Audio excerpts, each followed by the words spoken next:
বাংলাদেশে পটুয়াখালীর সাগরকন্যা খ্যাত কুয়াকাটা সনাতন ধর্মাবলম্বীদের 200 বছর ধরে চলে আসা রাস উৎসব শুক্রবার থেকে শুরু হয়েছে।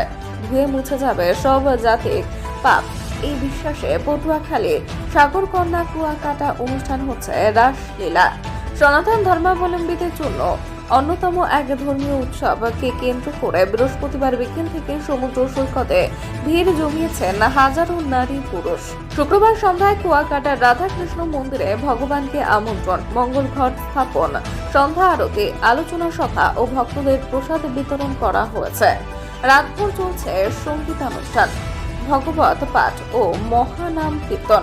তবে পূর্ণিমা চলমান থাকায় শুক্রবার ভোরে মতুয়া সহ অনেক হিন্দু সম্প্রদায় গঙ্গা স্নান শেষ করেছেন। সনাতন ধর্মাবলম্বীদের জন্য 200 বছর ধরে চলে আসা রাস পূর্ণিমার পূজা ও পূর্ণ স্নান উপলক্ষে 3 লক্ষের লোকের সমাগম হয়েছে। কুয়াকাটায় পূর্ণ স্নানে আগত পুণ্যার্থীদের নিরাপত্তা নিশ্চিত করতে জেলা, উপজেলা ও পৌর প্রশাসনের সমন্বয়ে একটি নিরাপত্তা বেষ্টনী তৈরি করা হয়েছে। এছাড়াও সার্বক্ষণিক থানা পুলিশ, সেনাবাহিনী, টুরিস্ট পুলিশ এবং গ্রাম পুলিশ সহ প্রায় 5 শতাধিক আইন শৃঙ্খলা বাহিনী নিরাপত্তার জন্য কাজ করছেন। এর আগে কুয়াকাটা 0 পয়েন্ট থেকে শুরু করে পূর্ব দিকে 2 কিলোমিটার এবং পশ্চিমে 1 কিলোমিটার জায়গা জুড়ে লোকে লোকারণ্য হয়ে যায়। সকাল থেকে সনাতন ধর্মের লোকেরা ধর্মীয় আচার আচরণ পালন করার জন্য শ্রী শ্রী রাধাকৃষ্ণ মন্দির এবং আশেপাশে আসন পেতে বসতে থাকেন।